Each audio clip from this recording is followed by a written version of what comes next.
सो उसके लिए first we have to write this problem into standard form. Standard form means the form of the equality. So उसके लिए हाँ, one more thing, यहाँ पे what we have considered, the problem is a maximization problem. It is a maximization problem, first condition, and second point is the whatever the constraints they having sign less than or equal to type of constraints.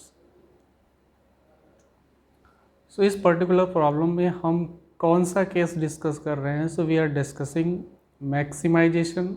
एक तो maximization करना है function का, and second whatever the constraints they are lesser or equal to type of constraints. So if greater होगा तो उसको दूसरे method से सॉल्व करेंगे, बट यहाँ पे ये दो पॉइंट्स हमको माइंड में रखना है. एक तो मैक्सिमाइजेशन और दूसरा constraints are less than equal to type. So let us first write the standard form. Standard form. So for that this constraints left hand side it is smaller, so we have to add slack variable. So उसके लिए we will write 5x1 plus 3x2 and one slack variable s1 and it becomes equal to 80. Similarly constraints 2, so it will be 4x1 plus 6x2 and one more slack variable s2 and it is equal to 100. And the objective function will be z times z. It will be 45 of x1 plus 30 of x2 and contribution of s1 and s2 in the objective function will be 0. So 0 s1, 0 s2. So this will be objective function and these two be set of the constraints, and where x1, x2, s1 and s2 all are positive numbers. So this is the standard form of the problem. अगर linear programme problem को simplex method से solve करना है तो पहले हमको क्या करना पड़ेगा, उसको स्टैंडर्ड फॉर्म में लिखना पड़ेगा, जिसको हम कैनोनिकल फॉर्म और फॉर्म ऑफ द इक्वालिटी भी बोलते हैं. सो this is the standard form. अब इसको प्रॉब्लम को हम चाहें तो अलजेब्रिक वे से भी सॉल्व कर सकते हैं. स्टार्टिंग जिस तरह से हमने सॉल्व किया था, we divide the variables into two category: basis variable and non-basis variable. Basis variable means variable having zero values of the variable. If the variable की value zero है, so that becomes your basis variable. Non-basis variable, that means variable having positive values. और हमने बोला था कि iteration process तब तक चलती रहेगी जब तक कि ऑब्जेक्टिव फंक्शन में इम्प्रूवमेंट होने के चांसेस हैं. इम्प्रूवमेंट होने के चांसेस जहाँ तक रहेंगे वहाँ तक ये इटरेशन चलेगा. सो उसी को हम एक टेबुलर फॉर्म में देखते हैं. तो टेबुलर फॉर्म में हम प्रॉब्लम को कैसे लिखेंगे? So let us, we have already draw करके रखा है. सो let this is the table. Okay, so let us first write the problem in the table. So we will start from objective function. So objective function में we have a decision variable x1, x2, s1 and s2. So we will write here variable x1, x2, S1 and S2. अगर 3 constraint होते तो S3 भी आता और यहाँ पे 0 S3, तो एक और बढ़ जाता. सो x1, x2, s1, s2, these are the decision variables.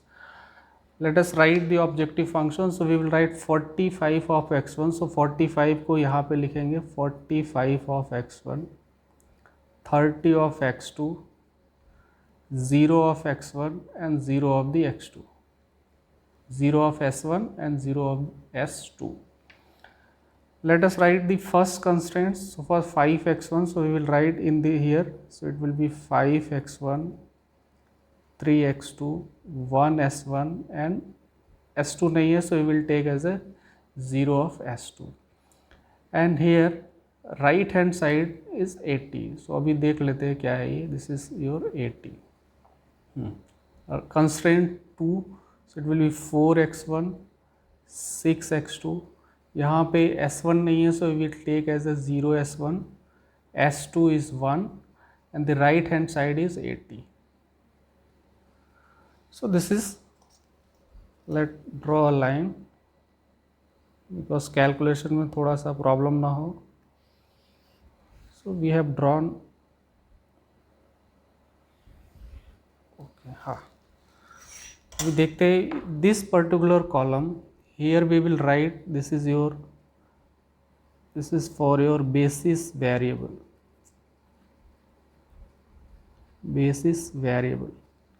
and this is your right hand side of the equations, right hand side जिसको हम we will represent by bi. Basis variable, this first column, second column, this is first column, this is second column. You can say the number of columns will be 4 plus number of variables. So 1 2 number of variables कितने रहे, 1 2 3 4. So 4 column ये हो गए and plus 4, 1 2 3 and 4. So यहाँ पे this इस particular column में we will represent like we will write as a CB. CB का मतलब है this is the contribution of basic, this is your contribution of basis in objective function. अभी क्या है वो सब समझ में आ जाएगा. CB का मतलब है this is the contribution of basis in the objective function. C for contribution, B for basis. So contribution of basis in the objective function. और सेकंड कॉलम में ये किसका कॉलम है, ये बेसिस वेरिएबल्स का कॉलम है, बेसिस वेरिएबल्स का column. और यहाँ पे डिसीजन वेरिएबल्स होंगे x1 x2 s1. वो प्रॉब्लम कैसे लिखना है, 45x1 30x2 0s1 0s2, 5x1 5x1 3s2 s1 and right hand side 80. Similarly 4x1 6x2 and s2 equal to 80. right hand side के लिए we will use bi. So problem start कैसे किया था हमने, algebraic method में start कैसे किया था, assuming x1 and x2 as a 0, x1 और x2 को 0 ले लेना है and s1 becomes our basis variable s1 हो जाएगा. So start कहाँ से करेंगे, for that we will write here s1 and s2.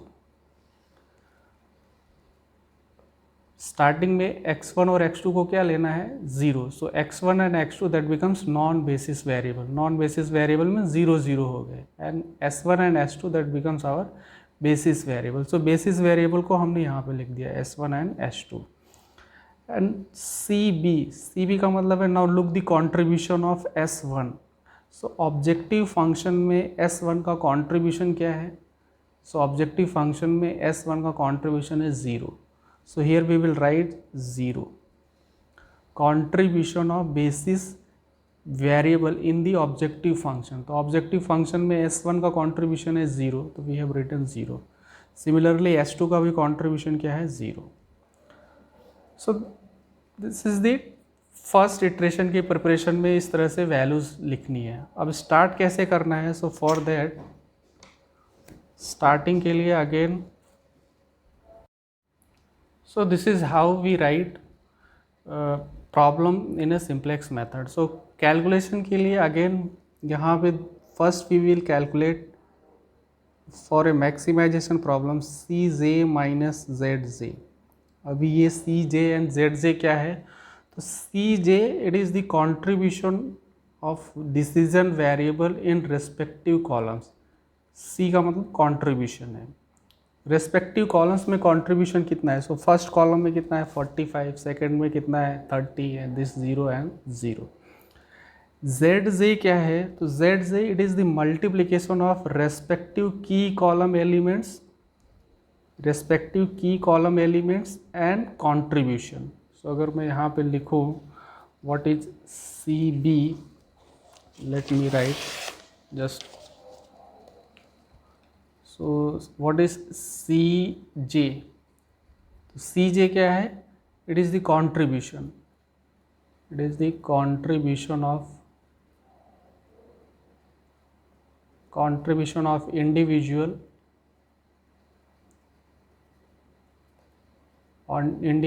in objective function,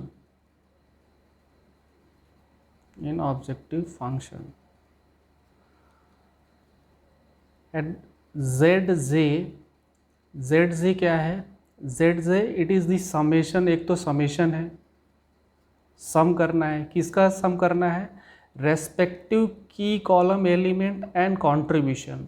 तो रेस्पेक्टिव की कॉलम एलिमेंट्स में जो भी आएंगे it is the multiplication of की कॉलम में एलिमेंट्स जो है एंड रेस्पेक्टिव कंट्रीब्यूशन, इन दोनों का मल्टीप्लिकेशन करना है, की कॉलम एलिमेंट्स एंड कंट्रीब्यूशन का मल्टीप्लिकेशन करना है और फिर उसको ऐड करना है। तो एडिशन के बाद में it becomes z j, c j minus z j करके यहाँ पे वैल्यूज़ लिखनी है। तो अभी कैसे लिखेंगे, so let us right for first column. So for the first column this is the की elements in the column 5 and 4, इसका कंट्रीब्यूशन कितना है 0 and 0, so we will multiply 0 into 5, 0 into 5 0 plus 0 into 4 0, that means Z j क्या हो गया। अगर मैं यहाँ पे जस्ट वेट मिनट, एक बार एक स्टेप क्लियर हो गया, सो लेट अस, हाँ, सी जे माइनस जेड जे कैसे लिखेंगे, तो सी जे क्या है, कंट्रीब्यूशन कितना है 45, सो 45 माइनस जेड जे, सो जेड जे कैसे लिखेंगे, फर्स्ट कॉलम में जो एलिमेंट्स हैं, सो 5 इंटू कॉन्ट्रीब्यूशन 0 प्लस 4 इंटू 0, इसको समअप कर दो, so this becomes 0 0, 45 minus 0, that means first column में क्या आएगा 45, so first element here it will be 45। Second के लिए करते हैं, सेकंड के लिए एलिमेंट्स क्या हो जाएंगे 3 and 6, 3 का कॉन्ट्रीब्यूशन, अगेन कॉन्ट्रीब्यूशन कितना है, S1 का कॉन्ट्रीब्यूशन 0, S2 का 0, सो 3 सेकेंड कॉलम के लिए क्या हो जाएगा 30 माइनस 3 इंटू 0 प्लस 6 इंटू 0, 3 का 0 के साथ मल्टीप्लाई किया, 6 का 0 के साथ, सो it becomes again 0, so it become 30, फिर से 30 आ गया, so this is your 30। Third column के लिए ले लेते हैं, सो 0 इंटू 1 0, 0 इंटू 0 0, समेशन आ गया 0, 0 माइनस 0 0, 0 इंटू 0 0, 0 इंटू 1 0, दोनों का समेशन कितना हो गया 0, 0 में से माइनस किया 0। So Cj, this particular term Cj minus Zj, it indicates कि प्रॉब्लम में कौन सा वेरिएबल, कौन सा डिसीजन वेरिएबल इंटर होगा। So what it indicates, Cj minus Zj, it will indicates entering variable,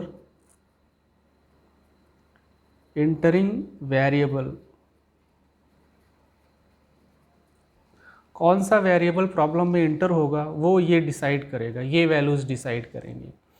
so for a maximization problem, maximize करना है, so we will choose the maximum value of, maximum positive value of Cj minus Zj, इसमें से जिसकी value सबसे ज़्यादा आई है वो वेरिएबल इंटर करेगा। दैट मीन्स ये 45 की वैल्यू आई है तो we will mark as a arrow, ये वेरिएबल इंटर करेगा। सो ये किसके लिए है, it is for x1। That means अभी जो बेसिक में कौन, आंसर में कौन था, आंसर में अभी S1 की वैल्यू कितनी है S1 और ये राइट हैंड साइड से पढ़ेंगे, सो S1 is 80, S2 is 100। So starting में S1 और S2 हैं जो आंसर में हैं, बट फर्स्ट इटरेशन में यहाँ से ये पॉजिटिव वैल्यू से क्या पता चल रहा है, पॉजिटिव वैल्यू से पता चल रहा है कि we can improve the value of z, that means there is a chances to improve the value of objective function. तो अगर इसको बढ़ाना है सो कौन सी वैल्यू लेंगे, जो सबसे ज़्यादा पॉजिटिव है मैक्सिमाइजेशन के लिए, सो 45। सो 45 that means x1 will appear into the basic. अभी x1 यहाँ पे आएगा, सो अगर x1 आएगा तो इन दोनों में से किसी एक को बाहर जाना पड़ेगा। So let us decide the living variable. So for the living variable here we will write a term theta and it is the ratio of right hand side divided by respective elements. Theta क्या है, theta it is the ratio of right hand side को क्या करेंगे, respective element से divide कर देंगे जो inter हो रहा है, और इसको हम बोलेंगे this particular column be called as a key column. की कॉलम, ये जो पिंक वाला कॉलम हो गया ये पूरा, दिस बिकम्स आवर की column, so your key column. So respective key column elements से right hand side को क्या कर देना है, डिवाइड कर देना है। So 80 डिवाइडेड बाई 80 के साथ में क्या है 5, so 80 divided by 5, 80 divided by 5 that means it is 16, 100 divided by 4, 100 divided by 4 so it is 20। सो इन दोनों में से थीटा में से जो मिनिमम वैल्यू होगी, सो किसको लेना है, मिनिमम वैल्यू ऑफ थीटा। कौन सा वेरिएबल बाहर जाएगा, so the minimum value of theta that means this 16 will leave from the answer. 16 किसके लिए है, S1। सो S1 निकल जाएगा अभी आंसर में से, और S1 की जगह पे कौन आएगा, X1 आएगा। और ये पूरा रो, this row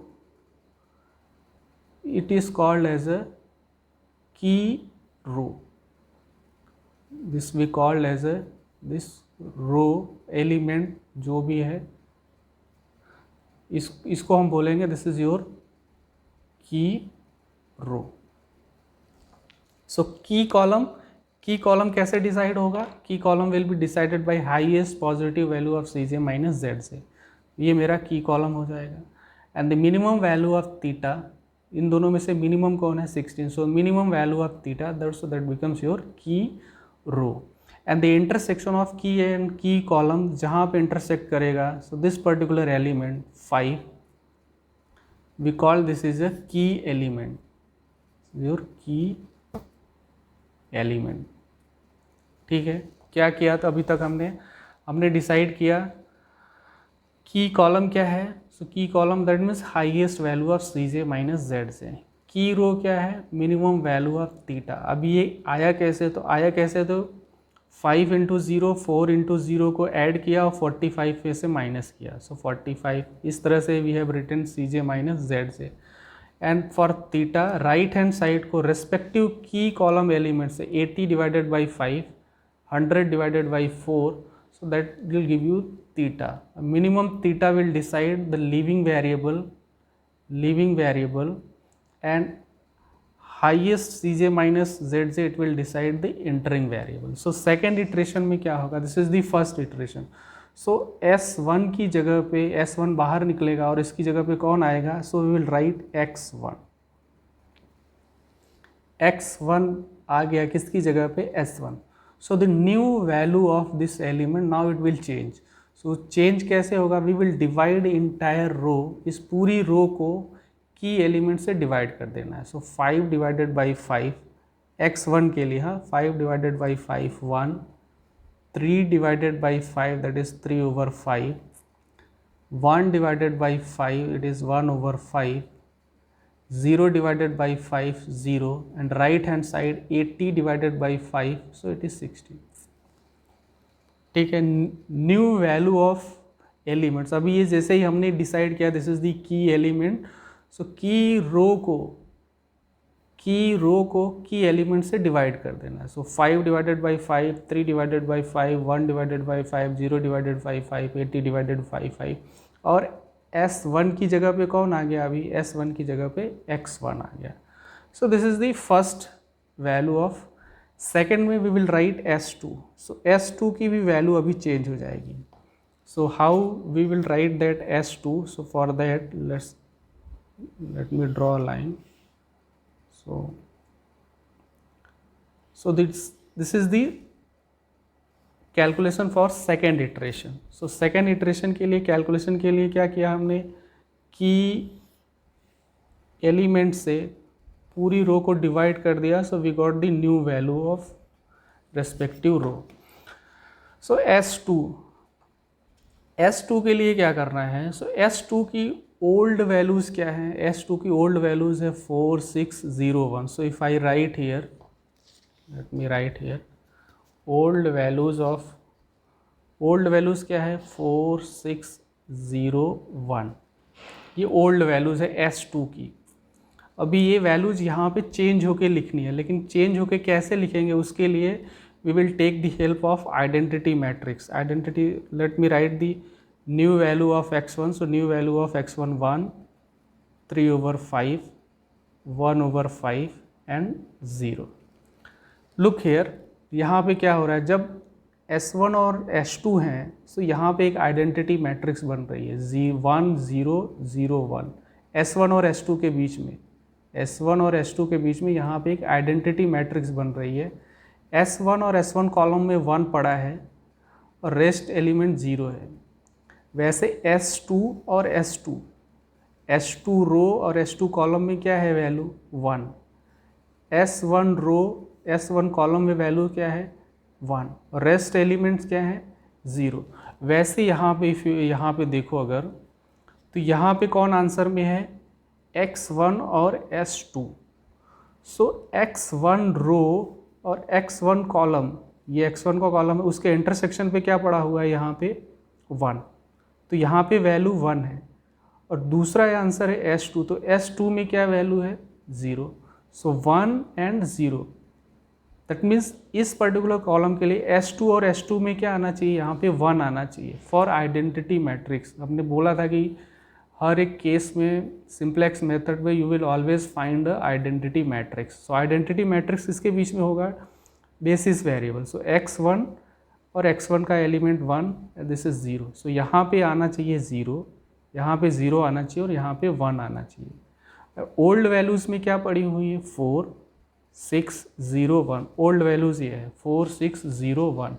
और मुझे क्या ले आना है? मुझे यहाँ पे चाहिए 0, यहाँ पे 0 चाहिए और यहाँ पे 1 चाहिए। ओल्ड वैल्यूज़ में क्या है? यहाँ पे 4 है, लेकिन मुझे आइडेंटिटी मैट्रिक्स के हिसाब से यहाँ पे वी वांट 0। सो 0 के लिए क्या करना पड़ेगा? We take the help of new values of this.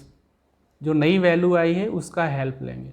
So will multiply this equation by 4। अगर इसको 4 से मल्टीप्लाई कर दो, so it becomes 4, this becomes 12/5, this become 4/5 and this 0। और दोनों को माइनस कर दो इस तरह से, ठीक है। सो 4 - 4, ये इसमें 4 का मल्टीप्लाई कर दे, this become 4, this becomes 12/5, this becomes 4/5 and this becomes 0। So 4 - 4 0, 6 - 12/5, 6 - 12/5, so it becomes 18/5। सो यहाँ पे वैल्यूज़ क्या आ गई? यहाँ पे पहले 0 आ गया, नेक्स्ट इट बिकम्स 18/5, यहाँ पे 0 - 4/5, so it becomes -4/5, and this is 1 - 0, so 1 - 0 1। फिर राइट हैंड साइड में क्या करना है? राइट हैंड साइड में 4 का मल्टीप्लाई करेंगे। राइट हैंड साइड में भी इक्वेट करना पड़ेगा। तो राइट हैंड साइड में क्या है? फर्स्ट रो में 16, 16 में 4 का मल्टीप्लाई हो गया, सो इट बिकम्स 16 4 जा 64। और ओल्ड वैल्यूज़ में क्या है? 100। यहाँ पे क्या था? 100। 100 - 64, सो राइट हैंड साइड में क्या आ जाएगा? 36। ठीक है। आइडेंटिटी मैट्रिक्स का इम्पॉर्टेंट रोल है, आइडेंटिटी मैट्रिक्स ही इसमें बनाना है। So with the help of identity matrix बनाना है with the help of new row. New row क्या है, ये वैल्यू आई जो हमने की एलिमेंट से डिवाइड किया। So with the help of this row old values में से इसमें कुछ मल्टीप्लाई, कुछ डिवाइड करके, सब्सट्रैक्ट करके या एडिशन करके इस तरह का आइडेंटिटी मैट्रिक्स बनाना है। 1 0 0 1। Now right the contribution. अब कॉन्ट्रीब्यूशन लिखेंगे। x1 का कॉन्ट्रीब्यूशन क्या है अभी, दिस इज द 45। x1 का कॉन्ट्रीब्यूशन 45, s2 का 0। Again we will write cj minus zj। फिर से वही प्रोसेस रिपीट करनी है। सो फॉर दैट क्या करेंगे, इन दोनों को मल्टीप्लाई करो। 45 इंटू 1 45, 0 इंटू 0 0, 45 प्लस 0 45, 45 में से 45 माइनस किया, it become 0। So first value 0 आ गई। सेकेंड में 45 इंटू क्या करना है, 45 इंटू 3/5 प्लस ये तो 0 हो गया, ये कर लो तो ये कितना हो गया, ये 15 3 जा 45। 45 को 30 में से नहीं बराबर है ना, जस्ट चेक में, हाँ कितना हुआ ये 45। 45 इंटू 3/5, नहीं ये गलत कर दिया ना, 9 9 3 जा 27। 45 इंटू 3/5 कितना हो गया 27। 27 प्लस 0 27 और 30 में से माइनस करेंगे, सो दैट बिकम्स, यहाँ पे वैल्यू आएगी 3। यहाँ पे देख लो ये तो 0 हो गया, ये कितना हो गया 45 divided by 5 9, 0 minus 9, so it is minus 9। यहाँ पे देख लो 45 इंटू 0 0 0, 0 में से माइनस किया 0। So this is how we write value of cj minus z। अगर एक स्टेप समझ में आ गया सो सारे स्टेप क्लियर हो जाएंगे। ये दोनों एलिमेंट का मल्टीप्लाई करना है, ये दोनों एलिमेंट का मल्टीप्लाई करना है, एडिशन करना है, उसको 45 में से माइनस करना है। मल्टीप्लाई किया 9, ये कितना हुआ 27, ये 0 हो गया, 30 माइनस 27 3। इन दोनों का मल्टीप्लाई किया 9, इन दोनों का मल्टीप्लाई किया 0, 9 प्लस 0 9, पॉजिटिव 9, और 0 में से पॉजिटिव 9 को माइनस किया, सो 0 माइनस 9 माइनस 9, 0 0 और 0 में से 0 किया 0। So again look the value of cj minus zj। इसको आप साथ में करते रहोगे तो ज़्यादा समझ में आएगा थोड़ा सा, एक बार एक स्टेप क्लियर हो जाने दो फिर कोई दिक्कत नहीं होगी। So look the values of cj minus zj। Again there is a positive value, कहाँ पे दिख रही है, तो यहाँ पे 0 है, this is positive value. So that means in सब में सबसे ज़्यादा पॉजिटिव कौन है, 3 है। सो that means this becomes your की कॉलम। ये किसके लिए है, x2। दैट मीन्स अभी आंसर में x2 आएगा। जैसे हमने यहाँ पे फर्स्ट इटरेशन में किसको बोला था, 45 की highest positive value, so that means it is the entering variable x1। So similarly here the highest positive value is 3 and it is for x2, so that means x2 will appear into the basis। so अगर x2 appear होगा basis में, so इन दोनों में से living variable कौन होगा, so that will decide by theta। so theta से कैसे decide करेंगे, 16 divided by 3/5, so 16 so divided by 3/5, so कितना हो जाएगा 16 divided by 5, so it will be 80/3। फिर यहाँ पे 36 डिवाइडेड बाई, सो मतलब मल्टीप्लाई कर देंगे, सो इट बिकम्स 10। सो ये आया 10, ये आया 80/3, सो ये 80/3 ऑब्वियसली ये ग्रेटर है 10 से, so the minimum value of theta this is 10। यहाँ पे मैक्सिमम लेना है, यहाँ पे मिनिमम लेना है। सो मिनिमम वैल्यू ऑफ थीटा, ये किसके लिए, theta. So minimum value of theta is 10। That means x2 now it will leave from the solution, x2 गायब हो जाएगा, x2 will leave from the solution, and the place of s2 we have a new entering variable and that is x2। So S2 के लिए अब क्या करेंगे, we will right x2. सो पहला रो छोड़ के दूसरी रो में S2 की जगह पे वी विल राइट x2. अब वो कैसे लिखेंगे, सो for that again intersection of this is your की column, this is your key row. Intersection पे कौन है, इंटरसेक्शन पे इट इज़ 18/5. उसको सर्कल कर दिया हमने. ये मेरा कॉलम है, this is your row. Intersection पे मतलब that element which is common in row and column 18/5. So it is your key element. So for writing new value of x2, जैसे यहाँ पे 5 से डिवाइड किया, here we will divide by 18/5. So entire row is divided by 18/5. So 0 divided by 18/5, so we got 0. 18 divided by 5 को खुद से divide करेंगे, so here we get 1. -4/5 divided by, so we will do here -4/5 divide की जगह multiply कर दिया 5/18 का. तो आंसर क्या आ जाएगा, दिस विल कैंसल आउट, -2/9. 2 4 जा, so -2/9. So here we get -2/9. Alright. 1 divided by 18/5, so 1 multiply 5/18, so this becomes 5/18. and never write in decimal. हाँ, decimal में always one more point, कहीं पे भी ऐसा दिख जाए 5/18 या 2/9, always write into the fraction. never write linear program problem in decimal. decimal में लिखोगे फिर आंसर नहीं आएगा. and similarly for right hand side 36 में क्या करेंगे, 36 इंटू 5/18, सो दैट इज 10. सो ये पूरी रो आ गई राइट हैंड साइड की. हमने डिसाइड किया what is the key element. So key element 18/5. So entire row is divided by key elements. Key element से पूरे रो को मैंने डिवाइड कर दिया. So this is the new value of x2. So new value of x2, now we got the new value of x2. So अभी हम new value of x1 लिखेंगे. सो again कैसे लिखेंगे for writing new value of x1, उसके लिए we will take the help of identity matrix. उसके लिए किसकी हेल्प लेंगे, आइडेंटिटी मैट्रिक्स की हेल्प लेंगे. देख सकते हो तुम कैसे देखना है, हाउ x1 x2 और x2 के इंटरसेक्शन पे 1 है. ये कॉलम x2 का है, ये रो x2 की है, उन दोनों के इंटरसेक्शन पे 1 है. तो वैसे ही x1 और x1 के इंटरसेक्शन पे क्या आना चाहिए, 1 आना चाहिए. तो यहाँ पे 1 चाहिए मुझे, यहाँ पे 1 चाहिए और यहाँ पे 0 चाहिए. And for that the old values क्या है, ओल्ड वैल्यूज़ x1 की ओल्ड वैल्यूज़ क्या है, पहले ओल्ड वैल्यूज़ लिख लेते हैं. सो ओल्ड वैल्यूज़ है 1, 3/5, 1/5 एंड 0. ये ओल्ड वैल्यूज़ है 1, 3/5, 1/5.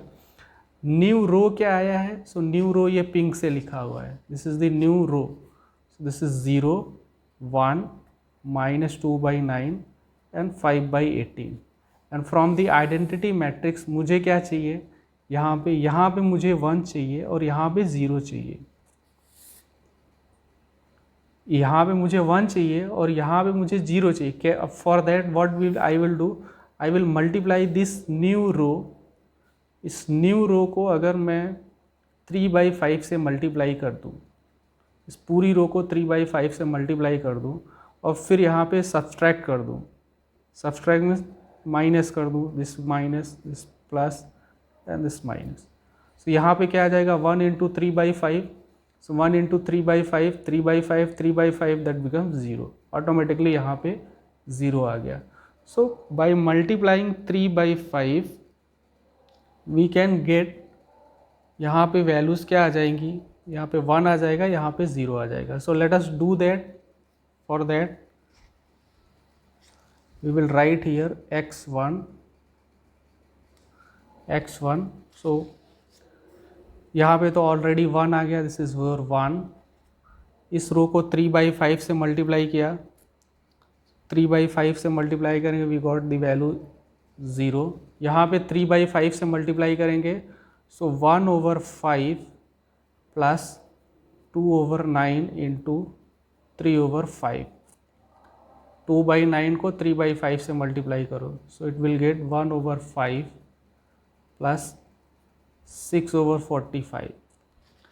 6/45, दैट मीन्स इसको I can write 9/45, so this become 15/45। 15/45, that means it is 1/3. So the new value, it is 1/3. Similarly here it becomes 5/18, 5/18 into 3/5. So this will cancel out, it will 1/6, and it is यहाँ पे minus, so -1/6. So new value is -1/6. Similarly right hand side में कर लेते हैं. सो right hand side में यहाँ पे क्या था 10. सो 10 ओल्ड वैल्यूज़ में क्या थी, यहाँ पे ओल्ड वैल्यूज़ में कितनी है 16. सो यहाँ पे 16 है. न्यू वैल्यू कितनी है 10. 10 इंटू 3/5 इट इज़ 6. ओके, हाँ दिस इज 6 एंड 16 में से 6 को माइनस किया, so we got the new value respective row में क्या आ गई 10. क्या करना है, ये थोड़ा सा आपको साइड में करते रहना पड़ेगा. इस रो में व्हाट वी हैव डिड, इस पिंक वाली रो में पूरे एलिमेंट को आई हैव मल्टीप्लाइड बाई 3/5. पूरे एलिमेंट को 3/5 से मल्टीप्लाई किया और इस रो में से माइनस किया. 1 माइनस 0 1 आ गया. यहाँ पे 3/5 से मल्टीप्लाई करेंगे तो यहाँ पे 3/5 आएगा. सो 3/5 माइनस 3/5 0. यहाँ पे 3/5 को मल्टीप्लाई करने के बाद में 1/5 से माइनस करेंगे, so you will get 1/3. Multiply 2/3 and subtract from 0, so you get -1/6. So this is the third iteration. Now right the contribution of x1. x1 का कॉन्ट्रीब्यूशन कितना है 45. x2 का कॉन्ट्रीब्यूशन है 30. Now again right the value of cj minus zj. For दोनों का multiply करो. 45 into 1 45, 30 into 0 0. दोनों का एडिशन किया 45, ऊपर से माइनस किया 45 माइनस 45 0. यहाँ पे 0 30. ये 45 हो गया, ये 30 हो गया. दोनों का एडिशन किया 30, ऊपर से माइनस किया 30 माइनस 30 0. यहाँ पे देख लो. सो यहाँ पे क्या आएगा 45. यहाँ पे करके थोड़ा सा चेक कर लेते हैं. What will get 45 into 1/3. 45 में 1/3 का प्लस 30 इंटू -2/9. कर लो ज़रा. ये हो गया 15 माइनस कितना हो जाएगा, दिस बिकम्स 3 3 जा 10 जा, इट बिकम्स -20/3. सो 20/3 कितना हो गया 45. 45 दैट मीन्स 25/3. मल्टीप्लाई किया, इन दोनों का मल्टीप्लाई किया, इन दोनों का मल्टीप्लाई किया, दोनों को ऐड किया, कितना आया 25/3. उसको करना है 0 में से माइनस करना है. 0 माइनस 25/3 ऐसे करना है. पता चला ये 25/3 तो आया, इसको क्या करना है 0 में से माइनस करना है. So we get here we get -25/3. Similarly यहाँ पे चेक कर लो. 45/6 माइनस के साथ में 45 इंटू 1 बराबर है. सो इट बिकम्स, चलो इसको छोड़ो अभी. हाँ 15/2 बराबर है. 3 से डिवाइड कर दो, तो 15/2 आ गया. फिर यहाँ पे है प्लस, ये तो फर्स्ट टर्म हुआ. दूसरा टर्म क्या है 30 इंटू 5/18. सो 3 10 6, तो कितना आ गया 50/6. सो 50/6 यहाँ पे है एंड -15/2 यहाँ पे है. सो एलसीएम लेके बराबर कर लो. -40/6 ऐसे हो गया एंड प्लस 50/6, दैट मीन्स 5/6. दोनों को मल्टीप्लाई करके एडिशन करने के बाद में कितना आया 5/6 आया. पॉजिटिव नंबर आया माइंड. 0 में से माइनस करेंगे, so you get -5/6. So this is the third iteration. थोड़ा सा कैलकुलेशन में बी केयरफुल. 1-2 बार करोगे प्रैक्टिस हो जाएगी. अभी नेक्स्ट शॉर्ट ट्रिक बता दूंगा, वहाँ से भी ईजिली फटाफट आंसर आ जाएंगे, लिमिटेड कैलकुलेशन करने पड़ेंगे. But this is the basic how we'll proceed in simplex method. Now we look the value of Cj minus Zj. All these values of Cj minus Zj either 0 or negative. So here we can write all Cj minus Zj either 0 or less than equal to 0. ये column में value क्या है, या तो 0 आई है या तो 0 से छोटी आई है. सो दिस पर्टिकुलर सिंबल इंडिकेट्स कि अभी z के इम्प्रूव होने का कोई चांस नहीं है. There is no further improvement in the z. Why? Because all this values are either 0 और नेगेटिव. 0 का मतलब है अगर ये इसको इंटर करेंगे सो इससे इसको इंटर करने से आंसर में कोई चेंज नहीं होगा, बिकॉज दिस इज इंडिकेटिंग 0. इसको इंडिकेट अगर इंटर करेंगे सो माइनस साइन इंडिकेट्स कि z की वैल्यू बढ़ने की बजाय it will decrease. This negative sign का मतलब क्या है? नेगेटिव साइन का मतलब if it is a maximization problem, so negative sign is indicating if you will enter this variable so obviously the value of z will decrease. So positive value लेनी है. Positive value जब तक आए तब तक ये इटरेशन चलता रहेगा. In the first iteration this was the positive value, this was the positive, but out of 2 45 was maximum value. So we have said that x1 will enter and this will s1 will leave. In the second iteration this was the positive value, highest positive value, and we said the x2 will enter and s2 will leave from the solution. And the third iteration all these values are either 0 or negative. That means there is no further chance to improve the value of z. So this will be your optimal solution. यहाँ पे because क्यों optimal बोल रहे हैं? क्योंकि ये ऐसी values आ गई. अगर नहीं आता तो we go for next iteration. So here we will stop the iteration and we said कि we have reach the optimality solution, and in the optimality solution what we get. So directly read the solution, right hand side that will give you the answer. So x1 is equal to 10 and x2 is equal to 10. That will be your answer.